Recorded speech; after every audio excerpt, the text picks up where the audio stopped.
So I've been getting a lot of calls recently about potty training, so I wanted to make this video to help people out because there's gonna be a lot. Because for as long as we're gonna have dogs, we're gonna have potty training questions. So this is hopefully gonna help out a lot of people in going over a lot of information, because I took a look at some videos on YouTube of other people describing how to potty train their dog, and it felt like it was a little bit too generic, all the same thing. So I'm hoping to go into a little bit more info that maybe people forget to share. So first things first is, if you're potty training a puppy, a general rule of thumb is that the dog can hold it for as long for per hour for how old they are of age. Meaning, if the dog is 3 months old, they can hold it for 3 hours. 5 months old, 5 hours, and so on. Now, that doesn't mean if your dog's 5 years old, he can hold it for 3 days, but it's for about the first 6 months. That's generically what you want to stay with. Another thing to know is potty training is going to be big on consistency and a habit. So the whole habit that we're trying to instill in the dog is to go to the bathroom outside and not inside. That's also one of the reasons why I don't use potty pads.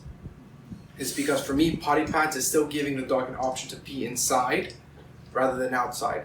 I personally prefer to skip that whole step and just teach the dog to go straight outside and skip the whole potty pad issue.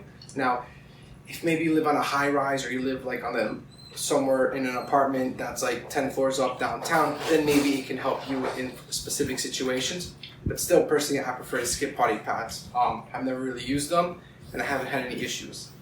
Another thing to note is, if your dog's having issues peeing or pooping, make sure you sort of check out any medical issue that could be causing it. Because training is not going to fix a UTI, and training isn't going to fix hookworms. If your dog has bloody number 2, take a look to see if he has hookworms. Is starting to have potty training issues and it's coming out of nowhere, check if he has a UTI. Like if you have a 5-year-old dog and all of a sudden he's having accidents, it's possible he has a UTI. But if you have a puppy, then it's probably just a potty training thing. The other thing to note is that when you're going out for a potty break, if you really want to be as structured and productive as possible, take him out on a 6-foot leash, go into the grass and say, "Go potty," stand there like a tree, and the dog basically has as far as the leash goes to go to the bathroom. I don't want you following your dog around, because then what happens is the dog thinks, "Oh, it's time to play," or "It's time to explore." And I want them to understand, when we say go potty, it's a cue to go to the bathroom. Now, if they don't have to go to the bathroom, that doesn't mean they have to go. But it's a cue so they understand, this is my time to go. Now, if they start getting distracted, you can give a little bit of a tug on the leash and say, "Hey, leave it alone, I need you to go to potty." If you take your dog out and you know they have to go, and they're just not going, what you can do is go back inside, put him in a crate, wait 10-15 minutes, take him out again. The reason is because sometimes when the dog goes outside, his mind gets too distracted, so he forgets he has to pee, and then when he goes back inside, he realizes it, and that's where a lot of dogs have accidents inside. So to avoid that, by putting the dog back in the crate, most dogs are not going to go in the crate because that's where they sleep.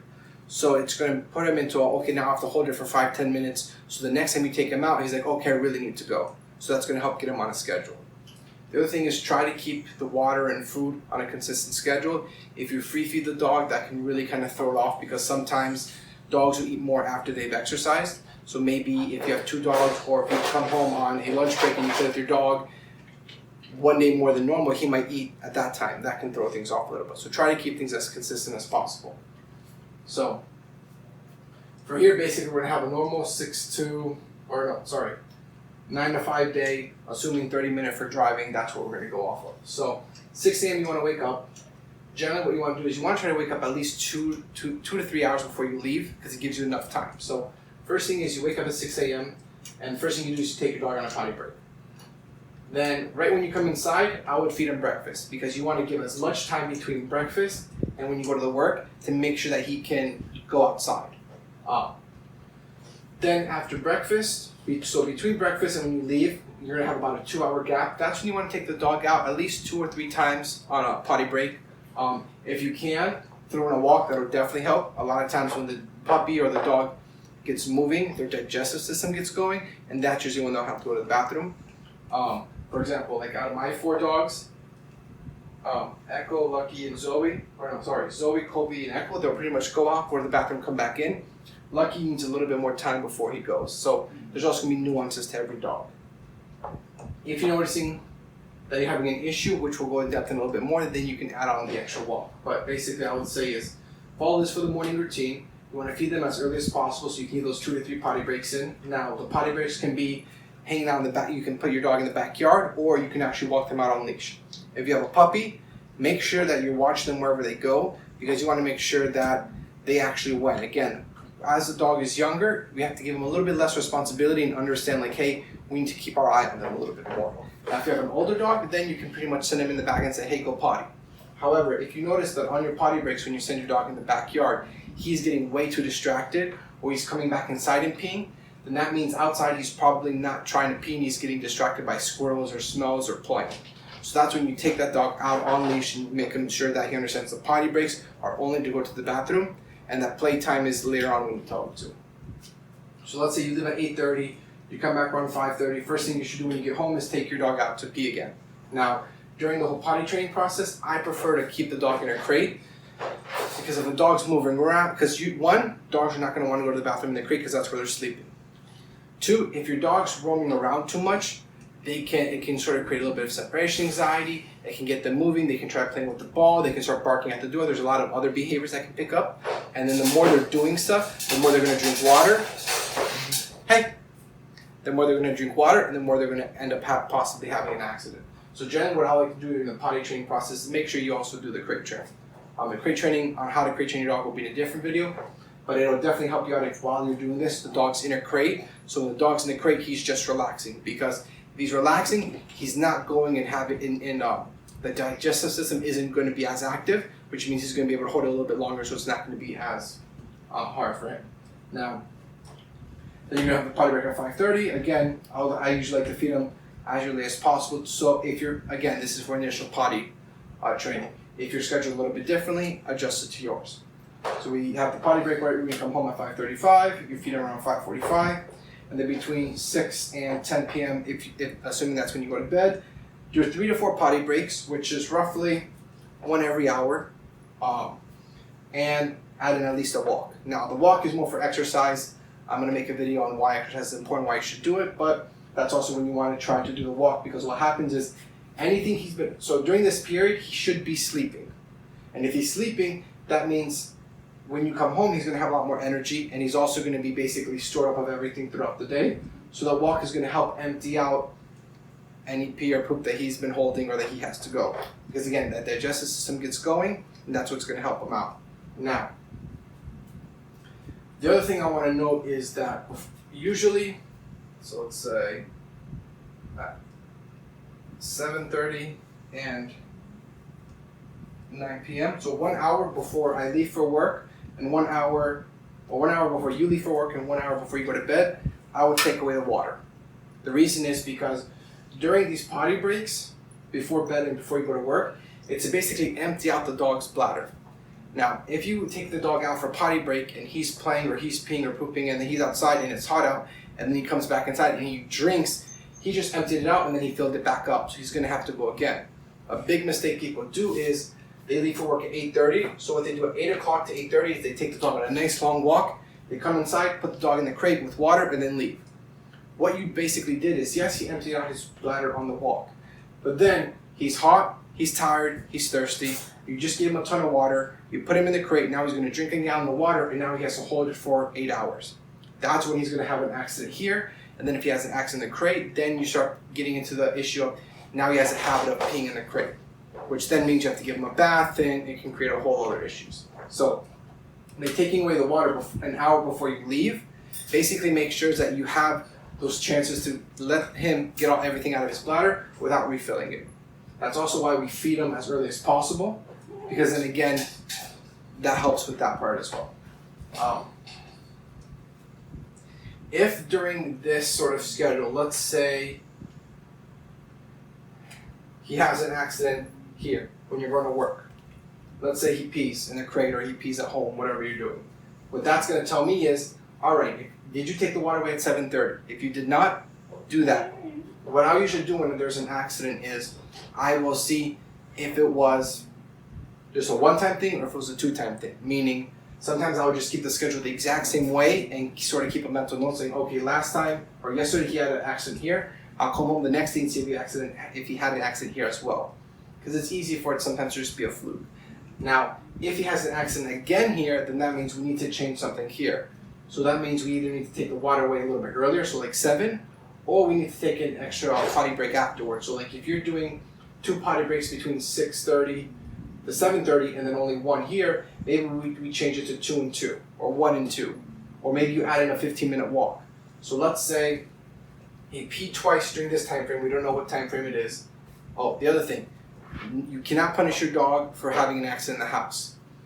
All you can do is suck it up, clean it up, and say, okay, I need to do better next time, because he's a puppy. He's not going to understand. If you shove his face in it, he's not going to know, oh, mom and dad are mad that I peed in the house. All they're going to think is, oh, mom and dad are a little bit pissed off, and sometimes they come home and shove my face and pee. And that's not going to help him out at all. So he has 2 accidents here. So the third day, what I'm going to do is I'm going to take the water away a little bit earlier, so let's say 7. And then I'm going to add in 2 potty breaks between 7 and 8:30. Now, if I come home and he hasn't peed, that's what I'm going to stick with for a while. Now, let's say I come home the next day and he still peed here again. The next thing I'm going to do is from 8:15, I would say 8 to 8:15 or 8:15, 8:30, doesn't really matter too much, but the later time frame is I'm going to take him on a 15-minute walk, and then when he comes home, I'm not going to give him the water. So you don't want to take him on a 30, 45-minute walk where he's going to be tired and thirsty and not give him water. I want to give him that walk to make sure that he has more time to go to the bathroom, but I also don't want to refill his bladder, because taking the dog on a walk, letting him empty out his bladder, giving him a bunch of water to drink, and then making them hold it for 8 hours is almost like when you go to the movies and you go to the bathroom before the movies and you drink 2 liters of soda. That's going to have to come out during the movies. So that same logic is going to apply here.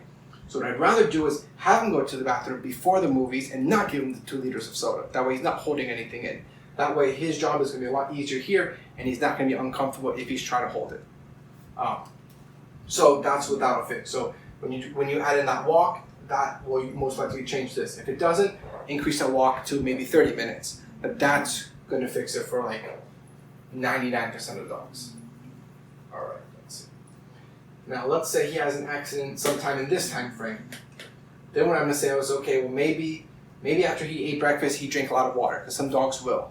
So then notice after he eats breakfast, notice that he's going to drink a little bit of water, and then take him out even a little bit, right, like 10 minutes after he eats. You're going to have to know the nuances of your dog, of when he's eating, when he's drinking, all that kind of stuff. Most of the time, dogs are going to start pacing. They're either going to start pacing in a little bit big circles, or they're going to start going back and forth trying to find like one spot. That's going to be a good sign that you need to take your dog out.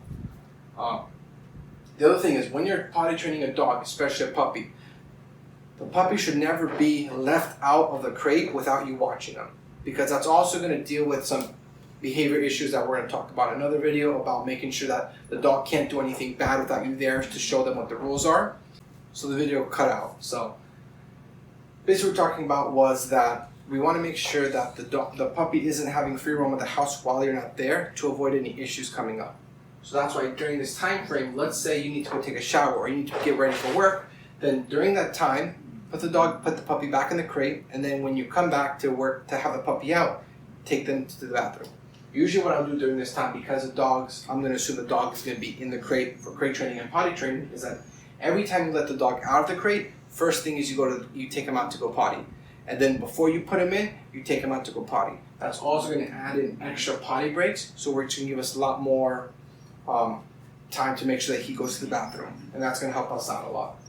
So if he's peeing or pooping during this time, again, keep an eye on his schedule. Say, okay, well, if he had the accidents always around 7 o'clock, that means 6:45, take him out, and so on. And that way you have to adjust taking him out and trying different things. The different things you can try is either doing an extra potty break, a 10-minute walk, maybe feed him a little bit earlier, maybe change how he has the water, maybe they change the time where he's in the crate. Again, if the dog is playing a lot in the morning, that's going to get the digestive system going as well. So, hey. So, if after breakfast he's playing a lot, for me, every time I feed the dogs, for about an hour before they eat and about 2 hours after they eat, I keep them pretty calm.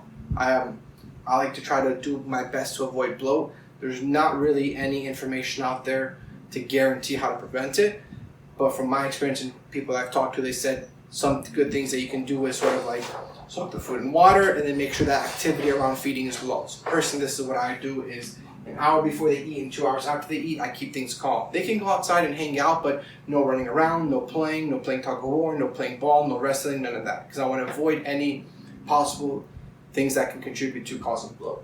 So But if you notice you have a puppy, maybe he's playing before he eats or maybe he's after he's eating, that's again going to get that digestive system going, and that can cause accidents. So maybe you calm them down during that time. Or maybe when you play with them, you take them outside. So as they're playing, if they need to go to the bathroom, they're already outside. Remember, the whole point of this is to create the habit of going to the bathroom outside and avoiding any accidents inside. Because every time they have an accident inside, if it becomes too much of a habit, it basically opens up an idea in the brain like, oh, it's okay to do it here. So we want to make sure we take that habit away as much as possible so that the only time that they remember that they were going to the bathroom was outside. If you can, try to go throughout the same door for every potty break, because with some dogs that'll also create them to go to that door and sort of sit and wait there, and that'll be a sign for you that you need to go out. Now if you notice that you're having an accident this time frame, you can do something similar that we did here, which is see what time he's having the accident. Hey, I have a husky with separation anxiety, so you might hear some of the whining. So see where he's having the accident, and then change the potty breaks around. Change the water, keep an eye on what things are going. So let's say you get home at 5:30, you take him out, and then he has an accident right before dinner. Well, maybe he was playing before, right after you took him out and before he's eating, maybe he was playing. And again, that got things going. Or he was playing, so he got tired and thirsty, so he drank water, and now he's holding it, now he has to go to the bathroom. Especially with puppies, remember that they can't hold it for long, and they're not going to be as aware of things. They're just going to do what their body tells them. So if the body's like, oh, you have energy, let's play, they're going to play. If their body's telling them, hey, you need to go to the bathroom, they're going to go to the bathroom. So you have to basically try to read their bodies based off their normal schedules and their routine. So if you know that they play, and he's going to drink water, within 10 minutes, 5 minutes, you should take the dog out. If you take the puppy out 10 minutes after he drank water and he had an accident inside, bring that back down to 5. And maybe have the water somewhere where, you can see. So if you're in the living room, have the water in the living room, have the puppy with you. Don't be in the living room and then have the puppy and the water in the kitchen, because then you have no idea if he's drinking or not. Again, 1 hour before you go to bed, take the water away. Again, what we're trying to do is make sure that we give them enough potty breaks to let them empty everything out, and then we're not giving them a refill. Now, if you have an accident between 10 p.m. and 6 a.m., then that's where you look at this time frame and you say, okay, well, what can I change? You're most likely not going to have to change anything right at the beginning. It's most likely something between like 7 to 10 that you're going to change. So maybe an extra potty break, maybe an extra walk. If you fed them at 8 p.m. one day because you just forgot to feed them or you got busy and they pooped overnight, that could be it. You could, if you do a 30-minute walk or 45-minute walk, that should be enough. But notice if you do a 45-minute walk, let's say at 6:30, that means you get home around 7:15. That means from 7 to 10, he's going to be inside. So still take him out on potty breaks. You can let him have as much water as he wants. We're not trying to dehydrate the dog. We're just trying to set them up to the time period where he's going to be in the crate. So from 10 p.m. to 6 a.m., which is about 8 hours, and then from 8 to 5:30, which is another like 9 hours, because 8-hour workday plus 30-minute driving, so that's an hour. So between this 8-hour period and this 9-hour period, he's going to have to be holding it. So we want to do our best to make sure he's not having to hold anything, or if he is, not much, because that's going to make his job a lot easier. So again, the whole point for this period is empty out the bladder, give him a lot of time to go out and not refill. Same thing overnight. And that's going to be a general overview on how to potty train your dog.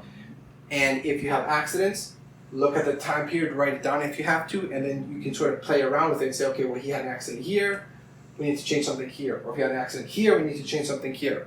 Try it out. Add an extra walk in. Add a 15-minute walk. If the 15-minute walk he still has an accident, make it 30-minute walk. Try that kind of stuff out.